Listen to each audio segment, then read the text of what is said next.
is what they do not want anymore as the country's opposition gains momentum. Let's take a look at this particular story.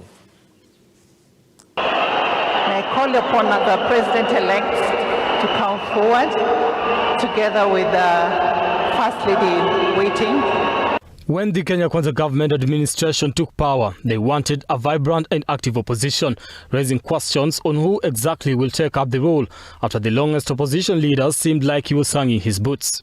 The government made it hard for the opposition to be active and vibrant after the president and his team went on a shopping spree for numbers in the National Assembly. They grabbed whoever was interested in joining the government, a move that intended to weaken the opposition.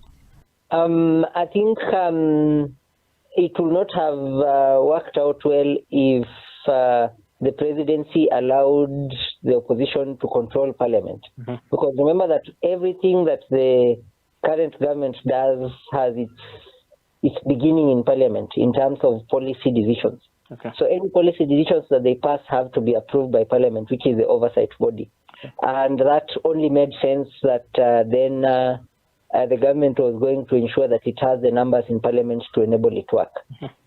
Since the August elections, Raila Odinga went silent, with people who were supporting him calling on him to remain silent. Still, Odinga, being a master of opposition politics, came from holiday eager and hungry to keep the government of the day in check. Hello? Hello?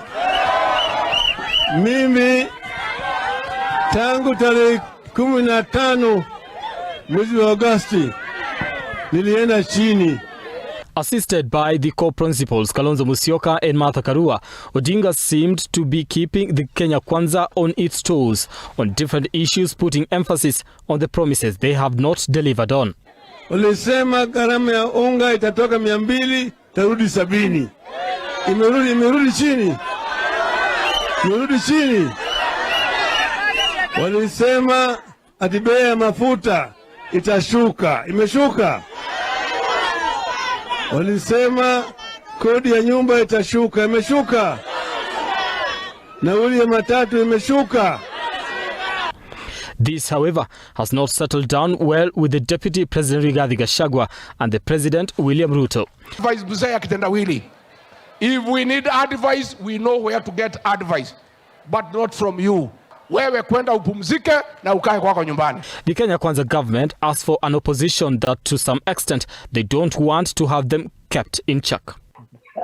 So I think the better approach for the deputy president will be, rather than try to tell the opposition to keep quiet, I would rather that they focus on resolving the issues, and then the opposition will have no reason to engage in those kinds of rhetoric.